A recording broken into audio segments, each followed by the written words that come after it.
Почитувани гледачи, добар ден. Ја следите програмата на телевизија ТВМ и најновото издание на емисијата Актуел, втора емисија во новата сезона. Мој денешен гостин, председателот на најголемата опозициона партија во нашата држава, Социјалдемократскиот сојуз на Македонија, господинот Зоран Заев. Добро вечер и добро ми дојдовте, господине Заев, како сте? Поздрав до вас, поздрав до гледачите. Честни е што сме денеска овде и можеме преку вас, пред охријени, да позборуваме за она кое што секако е за вас интересно, за граѓаните интересно, но секако најверојатно и темите кои што ние ги отвараме пред јавноста. Така, набиена агенда денови, како излегувате накрај, како се справувате? Прво е добро, меѓу својот народ секој пат е добро. Так. Нешто ќе кажеме, но нешто и ќе научиме. Така, убаво е, пријатно сме прифатени и сме задоволни. Така. Да започнеме со она, претпоставувам граѓаните што го очекуваат, ќе говориме малку повеќе за програмата на Социјалдемократскиот сојуз, станува збор за предлог програмата и на самиот почеток за самиот слоган да ја вратиме средната класа, нешто за што Социјалдемократскиот сојуз беше и обвинуван од другата страна дека се виновници за време додека биле на власт секако за низиното урнисување. Вака, слоганот е да ја вратиме средната класа, така, реално да создадеме фер и правично општество за сите. Дојдовме до моментот кој што повеќе нема бегање. Мораме пополека да се свртиме кон создавање финансиска подобра состојба во семејствата кон граѓаните. Ова сиромаштија ги помина сите граници и токму од таа причина сме насочени кон враќање на средната класа. Денеска 92% се сиромашни граѓани, 4 до 5% е само средна класа, 2-3% се екстремно богати луѓе. Точно е власта многу често не обвинува дека СДСМ е виновник за уништувањето на средната класа. Јас само ќе кажам од последните 11 години, 7 години цели, 8 година наред, ВМРО ДПМН е власт и граѓаните знаат и сами да оценат кој и што има влијание во нашата земја, но при тоа не сакам да бегам од директното давање на одговор на оваа прашање. Во овие 22 години сите имаме своја вина во периодот на транзиција, кога буквално ја уништивме средната класа. И веќе нашата земја дојде до прагот, до црвената линија, од кога нема како поинако, освен да ја враќаме таа средна класа, оти ако таа е присутна, ќе има и полначин на буџет, ќе биде и државата, и стопанството, тоа е потрошувачкиот капацитет, тоа е двигателот на развојот на секоја земја, така и кај нас. Кога зборуваме за столбовите на самата предлог програма, локален економски развој, еден од главните, да кажам, инфраструктурно уредување на тие индустријски зони и секако мерките за полесно отварање на бизниси. Првиот столб. Темелите на оваа програма преку 70 до 75% се економски. Зошто? Времето ни е такво. Сте зависи од подобрената економска состојба или, не дај Боже, влошената економска состојба.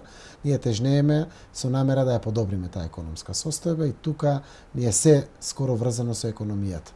Дори кога зборуваме за демократијата, преку неја гледаме како тоа економски ќе придонесе плюс за благосостојбата на граѓаните на нашата земја. Економските мерки се од инфраструктурни капитални инвестиции, нови работни места, најголем дел насочени овде, задржување на младите да не заминуваат надвор од државата, економски мерки кои што значат даночни политики заради враќање на парите назад кон граѓаните. Генералниот концепт треба со една реченица кажено, има цел да ги врати парите назад кон граѓаните. Таа е смислата на оваа програма. Државата има одличен редистрибутивен механизам на располагање, а тоа е буџетот и програмите, преку сите своји ресори, да помогне во враќањето на средната класа. Бруто домашниот производ на нашата земја е 10 милиарди евра, еве буџетот на државата без малку е 3 милиарди евра. Државата може многу да врати назад кон граѓаните. Мерката ДДВ токму тоа го представува, правичниот данок на имот, правичниот данок на доход. Целата оваа работа значи да зафатиме повеќе од оние поимотните и да вратиме преку сите механизми на државата кон оние што помалку. Да се создаде еден баланс.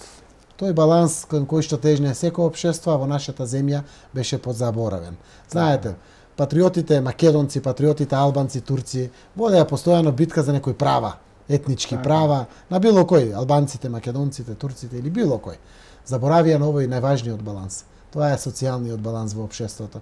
Оти сите овие останати граѓани, освен најбогатите, се мнозинството граѓани, и македонци, и албанци, и турци, сите се во 92% сиромашни граѓани и токму преку ваквите економски мерки има за цел да ги стабилизира финансиските семејни буџети на секое семејство, не бирајќи при тоа секако етничка заедница или верска определба или политичка припадност или слично. ДДВ-то е мерка која што допира до сите граѓани. 15% од ДДВ враќаат сите граѓани доколку СДСМ дојде на власт. Што значи таа мерка? Мерката значи дека она ДДВ кој што сите секојдневно го плаќаме, на сметките за струја, за вода, за телефон, на прехранбените продукти, на облеката која што ја носиме, на пазарувањето за дома, фрижидер, шпоред, нешто да доградите, да купите објект, кола, велосипед за детето, секаде има ДДВ. Од тоа ДДВ 15% ние предлагаме да се враќа назад кон граѓаните. Тоа се некои 130 милиони евра годишно пари, кои што многу ќе помогнат во стабилизацијата економска на нашето општество, но при тоа се мал дел од вкупниот приход на ДДВ за државата. Плюс тоа сепак ќе остане. Остануваат, сега државата собира 45 милиарди денари. Со 50% успешност на нашата мерка, еве половичен успех, во државата ќе се влеват 55 милиарди денари. Ние од тие плюс 10 милиарди денари велиме 8 милиарди, тоа се 130 милиони евра, се враќаат назад кон државата. За државата сепак плюс 2 милиарди денари или 30 милиони евра остануваат повеќе пари. Тоа е можно денеска заради тоа што живееме во време на криза, каде што даночната евазија е поголема од 35%, не се плаќа 35%, се крие данокот на дадена вредност, а во таков случај граѓаните заинтересирани за поврат од дома за плюс пари би биле инспектори за секој. Тоа значи повеќе нема потреба од казни на фирмите, секој граѓанин инспектор, загрижен за враќањето на своите пари. Ефектите од оваа мерка се уште поголеми заради тоа што ќе ги снема црните пари. Кога морате со документ да продавате сите, во синџирот од малопродажба до трговец на големо, до производител, веќе нема црни пари, сите со документ. Ако нема црни пари, нема пријавување на црно на работници. Мора да бидат сите пријавени во таков случај, оти нема друга алтернатива менеджментот на фирмата или газдата. Мора да ги пријави, за нив да плати придонеси, здравствени, пензиски, персонален данок, тоа што е придонесот од невработеност и слично, плюс повеќе пари влегуваат во буџетот на државата, кои што сите заедно може да се искористат за стабилизирање на најсиромашниот слој во државата, да го подигнат квалитетот на живот на најсиромашните граѓани. Така. Инфраструктура и енергетика исто така, еден од столбовите со тој проект за гасификација. Гасификацијата е тема за која што најверојатно сум најповикан да зборувам. Така. Струмица е гасифицирана општина, годишно само од општинските институции, школи и градинки штедиме 230.000 евра. Еве втора година сме во грејна сезона. Таму се веќе 45 куќи приклучени на гасоводниот систем и се греат ова година на газ. Тоа се првите куќи во Македонија. Едно просечно домаќинство колкав бенефит ќе има? Меѓу 50 и 60% има заштеди. Так. Ако троши 500 евра за грејење, ќе троши 250 евра. Зборуваме на годишно ниво. На годишно ниво. На грејна сезона. На грејна сезона, тоа се 5,5-6 месеци, зависи од зимата колку е долга. Ако имаме домаќинства кои што трошат по 5.000 евра нафта, се греат. Со нафта, нафтата е многу поподатлива. Тука во Охрид со туризмот ние имаме трошоци за и на нафта, меѓутоа и преку целата година и во летниот период посебно исто. Гасот се користи за ладење, гасот се користи за бойлерите, за топла вода и за слично. Значи огромен енергенс. Ефикасноста не ја толкува многу заради тоа што цел свет е на газ. Секаде, цела западна Европа е на природен газ. Треба да го има Македонија многу побрзо, зашто овие заштеди исто така се потрошувачки капацитет. Ќе се употребат парите за други точки на развојот, за нова двигателна сила на општеството и слично. И од тој дел, реално гасификацијата само еден од инфраструктурните проекти. Видовте дека во делот на инфраструктурата, до таму каде што ќе застане оваа влада, со патот Кичево-Охрид, ние ќе го продолжиме и брзо ќе го изградиме, но при тоа го отвараме патниот правец со автопатско решение Велес, Прилеп, Битола, која што исто така е многу значајно за привлекување на туризмот, барем од целиот источен дел на Македонија кон Охрид, и тоа ќе помогне многу, но инфраструктурата исто така значи нови енергетски капацитети, поведување на заштедливите извори на енергија или обнови. Што многу малку се користи. Многу малку се користат, а Македонија исто така има обврска до 2020 година, барем 20% од енергијата да ја обезбедуваме од овие енергетски извори, но постојат уште многу други мерки од инфраструктурата. Проектот Македонија без скал, например, кој што ни е зацртан во програмата, значи да не остане повеќе ни джеп, не улица, која што нема да биде асфалтирана во градовите или во селата, заради тоа што во 21 Се уште во градовите за жал имаме. Има во селата тоа е уште повеќе присутно. Така. Без асфалт во 21 век, втора деценија веќе живееме во 21 век, не смее да остане Македонија без скал. Така. Мислам мора да биде без скал. Третиот стол понуда на конкретни проекти за подобрување на животот на граѓаните, на што се мисли тука? Овде се работи за сет на мерки од социјалната природа, Така. и поврзани исто така со економијата. Тоа се пензиите, тоа се социјалните придонеси, односно социјалните примања на примателите на социјална помош и други мерки од делот на социјалната политика. Би кажал неколку од нив, ако дозволите. Слободно. Пример, ние сакаме да го вратиме стажот за пензионирање покрај старосната граница за пензионирање. Тоа е враќањето на 35 години за жените, можноста да одат во пензија, и мажите со 40 години покрај староста, која што досега го има, со 64 години мажите и 62 години жените да одат во пензија. Тоа е еден нов квалитетив и представува фер и правичен дел на општеството во кое што живееме. Да воведеме државна социјална пензија. Имам доста граѓани, отприлика околу 12.000 во ова наше општество, кои што наполниле 64 години, а немат пензија. Зошто? Те немат минимум 15 години стаж. Ние предлагаме да и тие граѓани земат пензија. Тоа е 40% од пресечната пензија, значи некој 4600 денари по ваков граѓанин кој што досега не земал пензија. Истовремено социјалните придонеси да ги зголемиме за 40%, тоа се социјалната помош, која што оди паричниот социјален надоместок, додатокот за него од трето лице или од друго лице, паричната помош која што значи додаток за трето дете, за детскиот додаток, стандардната социјална помош. Тоа што е воведено останува од овие мерки, така како ова за плюс 40% да биде зголемен. Денеска едно петочлено семејство има 2500 денари социјална помош. И сите знаеме дека само за леп овие пари не стигат. Така. За достоинствен живот тоа мора да биде консеквентно на подигањето на средната класа, исто така коригирано. Тоа вкупно државата ќе ја чини за 4 години спроведување на овие мерки, еве мандат на една влада, ќе ја чини некои 27-8 милиони евра, пари колку што вредат 4 споменици во Скопје. Впрочем, еве 33 милиони евра остануваат за државата плюс од повратокот на ДДВ. Други мерки кои што исто така ги нудиме се правичниот данок, многу важен дел.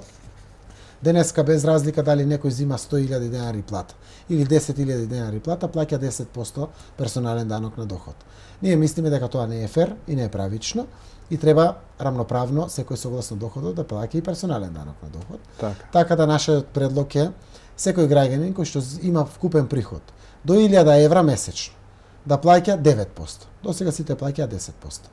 Сите што ќе имат до 1000 евра да плаќаат 9%. Тие што земат над 1000 евра, за делот над 1000 евра да плаќаат 18%. Пример, ако некој зема 1500 евра плата, за 1000 евра ќе плаќа 9%, за 500 евра ќе плати 18%. Денеска во државата имаме луѓе што земат и 20.000 евра плата. И не е фер и тој 10%, и текстилниот работник 10%, или не знам, келнерот во било кој хотел 11-12.000 плата и тој 10%. Не е фер. Тоа ќе овозможи за државата годишно дополнително некои 10 милиони евра плюс приход, кој што може да се употребат за помагање на социјално најзагрозените граѓани. Да се враќаме на почетокот. Пак на почетокот. Така. Средната класа. Цело време е се поврзано за средната класа. Така. Периодов кој што е зад нас, овие неколку дена посебно се интензивираат активностите, одржувате трибини, директни средби со граѓаните, промовирате некои од мерките на програмата. Ќе ни кажете накратко само за што станува збор економските, од економските некои начнавме, за демократските. Ќе кажам и еден дел за економските, многу важно за младите. Предизвика многу силно внимание. Годишно државата ќе финансира со по 10.000 евра 320 бизнис идеи на млади луѓе. А за тој инкубатор на мозоци? Да, инкубатор. Така. Бизнис инкубатори се отвараат во 8 статистички региони по 2, вкупно 16, генерираат 320 идеи. По 20 од инкубатор. Што значи тоа? Државата по 10.000 евра ќе даде неповратни пари за да стартуваат со бизнис млади луѓе. Тим од тројца ќе имат предност каде што едниот е од странство или е нашинец кој што повеќе од една година е во странство. Зошто? За да го привлечеме да се врати дома. Така. Тие ќе станат своји сопствени газди, сами газди. И при тоа 10.000 евра се квалитетни средства да стартувате некој бизнис. Така. И при тоа ќе овозможиме на едно 1000 луѓе да станат бизнисмени, да имат свој бизнис. тие мора да вработат некој за овие бизниси. Апсолутно. Генерално во просек тоа обезбедува 5000 нови работни места пред се за млади луѓе. Покрај мерките даночни улеснување за вработување на млади до 32 години, каде што фирмата ќе биде ослободена од персоналниот данок во рок од 1 година, доколку го задржи работникот уште 2 години. Посебни се мерките за вработување на таа категорија на граѓани кои што се помеѓу 50 и 64 години. Никој не ги вработува на толку голема невработеност. Имаме привлечни мерки за вработување на тие наши сограѓани. Во делот на казнената политика имаме доста квалитетни мерки. Би сакал да кажам дел од тие мерки. Денеска, знаете, се модерни дебати казните ширум Македонија. Денеска имате насекаде затворени дуќани, пломбирани на 15 дена и казните се обично 3250 евра. Ние предлагаме при првата контрола на инспекторот да има опомена. Не може да има веднаш казна. Заради тоа што превенцијата на инспекторите е темелна вредност на уставот на државата. Не може репресијата да биде таа која што ќе биде првата мерка. Репресивната мерка. Така да при првата контрола на инспектора дава опомене, втор пат се случи контролата, не е отстранен недостатокот или пропустот, тогаш има казна. И тогаш казните би биле преполовени од сегашните казни, значи 50%. Извршителите денеска исто така се тема која што допира до сите. Сите се плашиме, бога ми, се плашиме или тропреле нашите врати или ќе допрва ќе тропнат. Кај да е. Нестразмерни се наградите на извршителите при извршните постапки. Имаме за жал случаи во државата кога 2000 денари е долгот на граѓанинот, а од извршител стига 10.000 денари. И тоа не е добро. Тоа мора да биде регулирано процентуално. Ние предлагаме 10% од долгот да биде лимитот според предметот. Како и казните. Не може дуќанчето овде во Охрид кој што е малско дуќанче, да има казна од 3250 евра и Верово Скопје да има 3250 евра. Не е во ред. Мора да бидат сразмерни. Така и казните, така и извршните награди. Значи, не повеќе од 10%, на големите долгови тие да бидат уште помали од 10%, и тоа е во функција на фер и правично општество или кон враќање на средната класа исто така. Или остава пари кон граѓаните повеќе, или враќа пари назад кон граѓаните повеќе. Би рекол уште неколку мерки важни за граѓаните, пред се за младите луѓе. Тие се тие кои што најмногу очите се вперени во иднината и надежта на државата. Данокот на добивка. Е данок кој што е денеска 10% и за нас таа мерка на оваа влада е добра. Ја прифаќаме и ќе продолжиме со оданачување од 10%. Но при тоа воведуваме еден развојна компонента на овој данок. Секој граѓанин, односно секоја фирма која што треба да плати данок на добивка на крајот на годината, ние даваме можност 30% од таа добивка да ја има како опција. Пример, ако некоја фирма има 1 милион евра добивка и за тоа треба да плати 100.000 евра данок на добивка и одлучи да го повлече добивката и при тоа плаќа данок на добивка, од 100.000 евра 70% или 70.000 евра остануваат како врска кон државата. 30% или 30.000 евра има опција газдата или менаџерот на фирмата да избере. Или ќе ги плати сепак на државата, или ќе финансира спорт, ќе финансира култура, наука, образование, здравство, јавните дејности. Сега денеска имаме многу сали, изгради оваа влада, но нема внатре спортисти. Зошто? Нема кој да ги помогне, нема кој да обезбеди пари за суди, за превоз, за плати на професионалните спортисти и слично. Сите клубови се соочуваат со финансиски проблеми. Така, нема доволно пари. Ова е можност да се помогне многу, а сите сме поврзани некако со спортот. Ако не спортуваме, има дечиња кои што рекреираат, спортуваат. Или да не сме поврзани, сите во и спортските школи и спортските клубови за деца, што се и тие основни проблеми им се финансиските. Сергеј Бубка рече еден пат една убава изјава, вика 1 евро финансирање во спортот значи 7 евра заштеда од фондот за здравство. Тоа е здравје на младите генерации и од таа причина воведевме една мерка, примената е во Словенија порано и при тоа државата не изгубила ништо, напротив повеќе пари влегле во државата, а овие општествени дејности покажале големи резултати. И во здравјето на генерациите кои што доаѓаат, на младите, значи, и во делот на афирмација на државата, преку плюс капацитет и квалитет на професионалниот спорт, тоа е одличен репрезент на Република Македонија, и преку традицијата стекнување да сите нашите деца ги пуштиме да нешто спортуваат. Да не бидат дома пред компјутерите само. Да не бидат затворени во просторите, да може да излезат, да спортуваат, да другаруваат и слично. Една од мерките која што исто така предизвика доста внимание во јавност. Ќе останеме уште малку на мерките, меѓутоа мерките поврзани со стопанската дејност овде гранка во Охрид, која што на охриѓани ми е важна многу, претпоставувам и на други граѓани во Македонија, меѓутоа кај нас посебно живееме голем број од охриѓани од туризмот. Да ни кажете нешто повеќе, предвидувате формирање на еден национален туристички центар кој што ќе обедини понудата. И сега која е разликата? Ние имаме сега тело, Агенцијата за промоција и поддршка на туризмот. Не сте задоволни структурно како функционира? Која ќе биде разликата? Ќе кажат колку се задоволни, не се задоволни. Зошто? Мала земја сме. Ние мора да бидеме унисони во понудата. Јасно, прецизни и конкретни, за да може да предизвикаме внимание на колку што може повеќе домашни и предстрански посетители кон нашата Македонија. Обединувањето на комплетната понуда. Не знам, денеска имаме Сдружение на хотелиери, имаме Сдружение на гостителски работници, имаме асоциации национални, имаме локални асоциации. Имаме разноликост. Целото тоа е со добра намера формирано. Не велам не, но мора да биде обединето заради тоа што нашиот пазар е толков, мала земја сме. Мора да го прецизираме, конкретизираме, за да буквално сижето, маслото го извадиме од оваа работа. Меѓутоа не е и поедноставно ли кога ќе настапиме надвор? Така ако сме унифицирани. Ако сме унифицирани, со помалку трошоци, предизвикуваме поголемо внимание на потенцијалните туристи кои што треба да дојдат во Македонија. Еве, ќе кажеме една од мерките кои што ја понудивме, се надеваме дека 320 идеи годишно дел ќе бидат за туризмот. Туризмот е значајна економска гранка во државата. Една од мерките ни е преполовување на туристичките такси, на пример. 40 денари се сега. Половина од тие такси. Како ќе објасните, ако е 40 денари, ако се преполови ќе биде 20 денари? Еве вака. Кој е бенефитот? Доставаме повеќе пари во хотелите, пример. Со тие пари, тие можат да го унапредат она што значи услуга нивна. Значи да го подобрат амбиентот, да воведат плюс една звездичка внатре. На годишно ниво се драгоцени пари, посебно во оваа сиромаштија, а при тоа 20, односно 50% кои што остануват, секако имат своја намена. Треба да останат заради тоа што тие треба да се вратат кон инфраструктура, обезбедување на туристичките комплекси, тротоар да се направи пред некој хотел, пристап добар, убав парк или слично. За таа намена и досега се туристичките такси користени. Преку оваа мерка секако ќе помогнеме дополнително на хотелиерите. Една од мерките која што исто така ја планираме е да помогнеме во директното субвенционирање на хотелите, како што тоа досега државата го прави кон тур операторите и бенефит имат предстрански фирми. За секој донесен турист кон Македонија, хотелите досега не добиват ништо.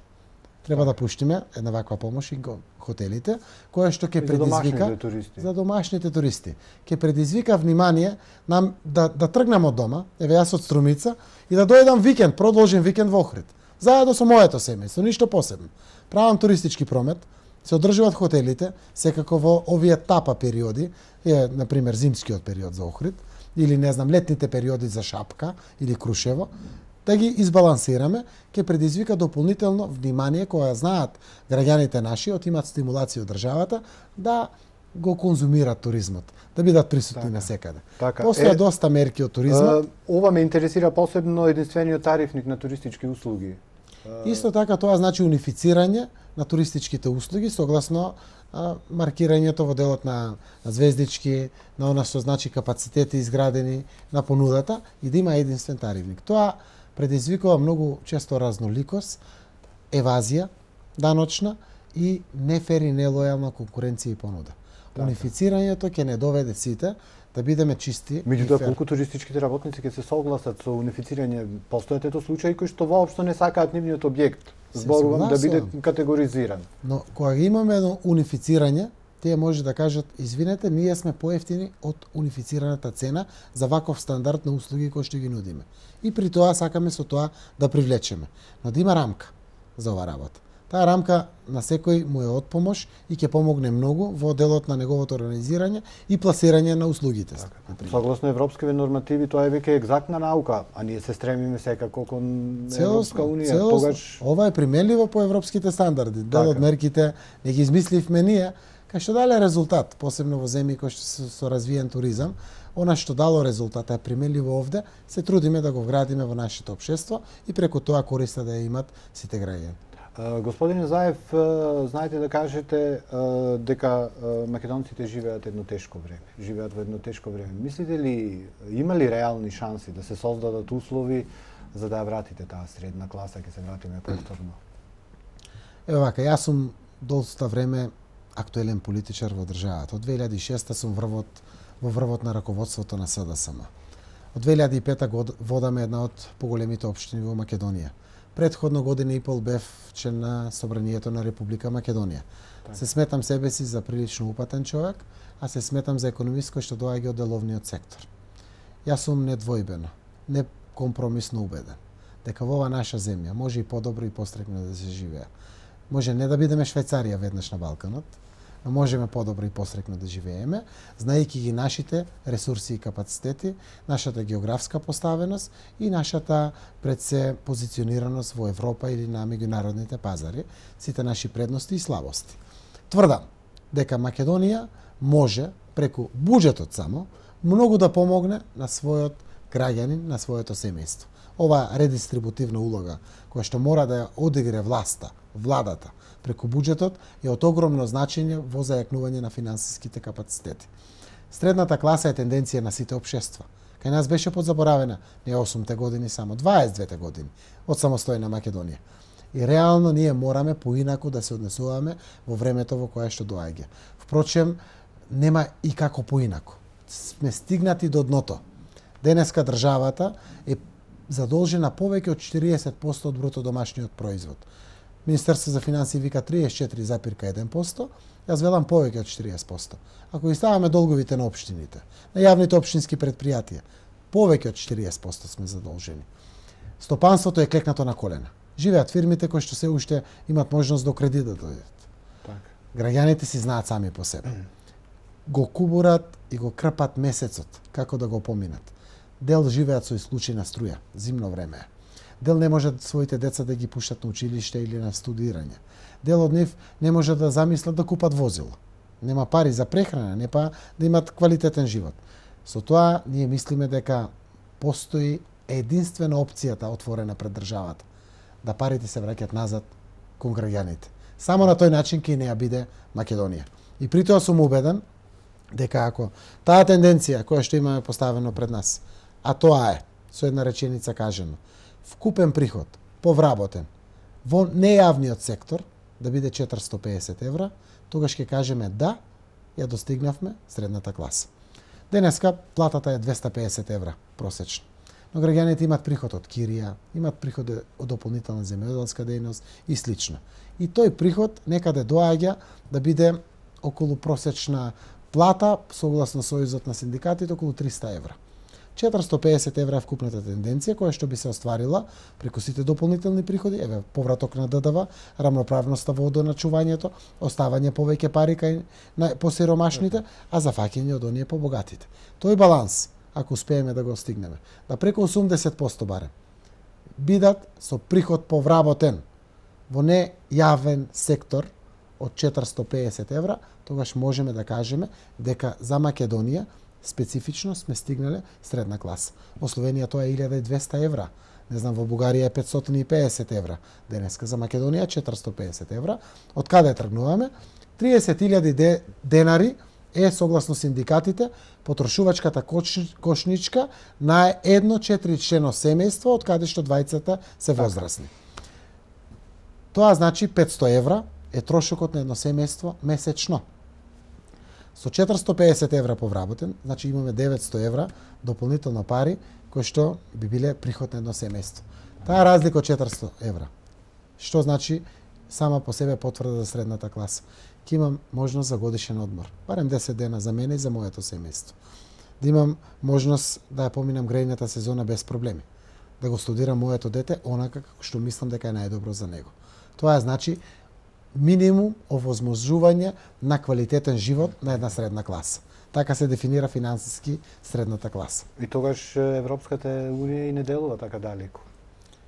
Знаете, Европа ќе не прими тогаш кога ќе бидеме барем приближно економски до нив. До тогаш не примат. Зошто? Заради тоа што никој не сака да постојано подјадуваш од него, туку да дадеш и придонес понекогаш кон него. Затоа се овие сите критериуми кои што ни се наметнати, па посебно поглавјата. Дај Боже да добиеме датум за преговори, кога ќе ги отвориме поглавјата внатре, ќе видиме дека сите имат цел економски да ја зајакнат Македонија. Зошто? Дури тогаш опке те пуштат внатре. Кога ќе бидеш приближно до нив. Се врти околу економијата и се враќа тука. Се економијата. Денеска викат тоа што не бива со пари, бива со повеќе пари. Так. Денеска ако имаш пари, можеш да решиш се, но реално квалитетот на животот е многу други вредности, не е се во парите. Но парите се добре дојдени во секое семејство да се решат барем голем дел од проблемите. Така. За некои од мерките на ова предлог програма, вие велите, тврдите ето дека се остварливи, од позицијата од власта велат дека не се остварли. За некои дури тврдат дека веќе се и во фаза на остварување, што ќе кажете? Но... Дај Боже да ги фати владата сите и да ги оствари. Ќе понудиме нови. Так. Нова битка на нови економски идеи и проекти ќе отвориме. Немаме проблем со таа работа. Впрочем, избори се 2015 парламентарни, еве ние нудиме програма како опозиција. Ние сакаме да знаат граѓаните што алтернатива имат. И тоа го нудиме за граѓаните, не за власт. Власта може да дојде овде, меѓу вас и мене, и да седне да дебатира.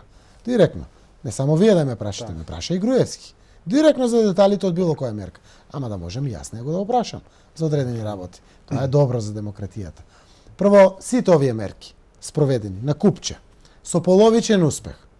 Со половичен успех, значи дел од мерките носат плюс пари во буџетот, дел црпат пари од буџетот. Сите заедно чинат 63 милиони евра. 63 милиони евра се 1/3 од парите кои што се трошат за споменици во Скопје 2014. Еве дали има пари или не има пари. Посебно овие пари се пуштат кон граѓаните. Што прават граѓаните кога ќе добијат пари? Си платат сметките, даноците, дури и да ги заштедат година, 2-3. Ќе ги инвестират во собичка 2 на децата кои што пораснале па мора да се омажат, оженат и слично. Парите се движат. Парите кога се кон граѓаните пуштени, нема зијан од нив. Кога плаќаме сметките, има ДДВ, има даноци еден куп. Пак се враќат еден куп од овие пари назад кон државата. Веруваме во политика која што ако граѓаните имат пари, ќе не биде и државата. Токму, еве, 63 милиони евра ќе ја чинат Република Македонија, доколку СДСМ дојде на власт и ги имплементира сите овие средства. Сите овие средства. Но при тоа, дел од мерките како што враќаат пари, пример ДДВ-то, носи 32,5 милиони евра повеќе пари во буџетот. Покрај тие 130 милиони евра. Персоналниот данок носи повеќе пари. Данокот на имот ќе донесе повеќе пари во општините. Тоа значи приход на вкупните буџети на државата. И тоа, истовремено, ако го алоцираме дополнително кај најранливата категорија граѓани, кај социјално најзагрозените, најобесправените, најсиромашните, тоа секако ќе придонесе кон квалитетот на животот. Јас ви тврдам дека денеска нема со душа човек кој што е богат, а живее стрекно, гледајќи сите околу него како се нестрекни. Смислата на животот е многу едноставна и таа чест која што ја добиват политичарите да водат земја, општина, министерство, не знам, ја користат за добро на својот народ, тие заминуваат, доаѓаат и заминуваат. Оставиле нешто добро за својот народ или не? Зависи по што ќе ги памтат. Так. Верувам дека ние немаме ништо друго како алтернатива освен ова, да ги вратиме парите назад кон граѓаните. Јас сум убеден во оваа работа и знам дека ќе даде резултат. Така. Загубивте во Охрид на локалните избори, следуваат до година председателски избори, за 2 години парламентарни, ако нема предвремени избори секако, и за 3,5 повторно локални. Завршивте, со овие избори завршија, претпоставувам дека работата е во тек се подготвувате за... Секој пат. Политичарите веднаш после изборите почнуваат во подготовка на наредни избори. Така. Тоа е така. Сега новината кај нас е тоа што сакаме малку поинако тоа да го направиме. Да отвориме надпреварни идеи на проекти, на економски теми. Не да биде гола критика само. Денеска бев во Охрид и пуштив порака како председател на најголемата опозициона партија до мојот, условно кажано, политички противник ВМРО-ДПМН. Така. Да се испорача помош на Охрид. Еве, ВМРО-ДПМН има честа сега да го води Охрид. ВМРО-ДПМН ја води и државата. Сега не се работи за политика. Јас како опозиционер велам, ало, Владо, помогнете му на Охрид. Ќе помогнете на Бакрачевски, да, но помагате на Охриѓани. И знаете како Охрид не е само на Охриѓани. Охрид е и мој, како струмичанец. Охрид е на сите граѓани. Така. Тоа е нашето национално богатство. Тоа е заштитено од УНЕСКО. Тоа е светско богатство. Ние мораме да му помогнеме на Охрид. Сите. Тоа е едно од прашањата за кое што опозиција и позиција треба да седнат и да го решат заедно. Како што ни викат граѓаните, абе седнете некој пат за некои прашања, па заедно ги решите. Ама во овие политички борби. Што мислите дека на Охрид му треба подитно? Подитно 10,5 милиони евра владата да пушти на Бакрачевски. Да си плати долговите да ја одблокира општината. Зошто? Колекторот. Колекторот е заштита на Охридското езеро. Тоа е заштита и за мене кога се капам во езерото. Така. Не само на Охриѓани. И при тоа 7 милиони евра уште поранешниот градоначалник Пашата има долг створено. Зошто ти државата не го презела долго, го оставила на општината. Знам Аце Петревски го доправи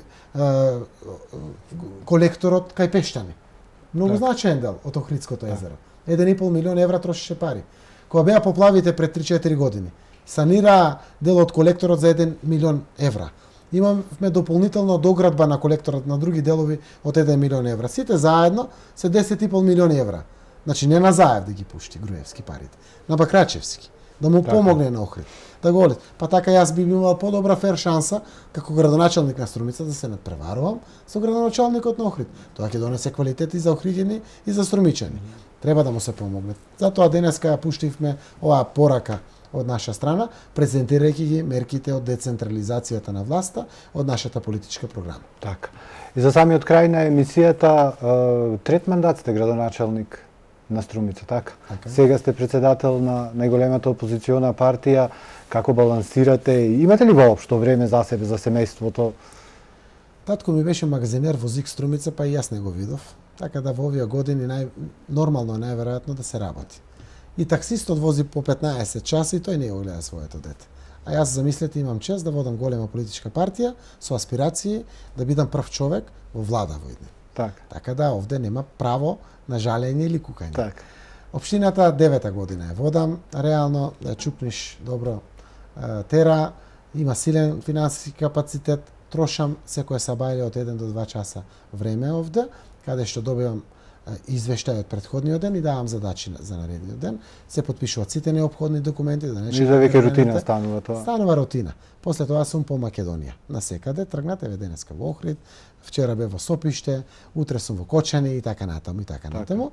При тоа сум посветен на она во која што верувам, дека во Струмица докажав, изградив инфраструктура, решени се комуналните проблеми, нема горливи прашања, но нема среќа сепак. Економијата е предизвикот кој што мора да биде предизвикот на политичарите и се втурнав заедно со мојата политичка партија да покажам пред сите дека економската состојба може да биде подобра во нашата земја, па каква и да е криза, прогрес или не знам пат на економскиот сегмент на општественото живење се стига. Секако го сакам тоа што го работам, неуморно верувам во идеите, еве во овие предлози, во можноста дека во нашата земја може подобро да се живее. Тоа ме води најверојатно и при тоа луѓето велат зарем не се уморуваш? Велам не допрва се загреевам. Зошто? Заради тоа што ако даде Господ да ја добиеме честа да ја водиме државата, допрва ќе почнат проблемите со сите овие долгови и проблеми кои што постојат во општеството, но тоа е патот. Нема кој друг пат и неуморно мораме сите да имаме надеж и да веруваме кон подобра иднина на нашата земја. Постдипломските ќе почекаат или нив ќе го најдете селото? Остен се. Сега да одам на постдипломски ќе ми пишат позитивни оценки. Така? Не е смислата тоа. Так. Јас ги замрзнав моите постдипломски студии кога станав пратеник 2002. Значи 2001 се запишав на постдипломски студии, положив 6 испити од 9-та, останаа уште 3. Еве до ден денес уште 3. Така. Господине Заев, ви благодарам за присуството во Актуел. Се надевам дека ќе се видиме во некоја наредна прилика и ќе проговориме и за некои попозитивни и други теми. Така. Ова е позитивни теми за кои што зборуваме. Так. Понуда денеска има за граѓаните кои што ќе изберат. Ни правите голема чест што ни дадовте да бидеме овде присутни, што ни овозможивте секако да зборуваме пред гледачите на ТВМ, а секако и пред Охриѓани кои што се од драгоцено значење за нас социјалдемократите. Ви благодарам уште еднаш.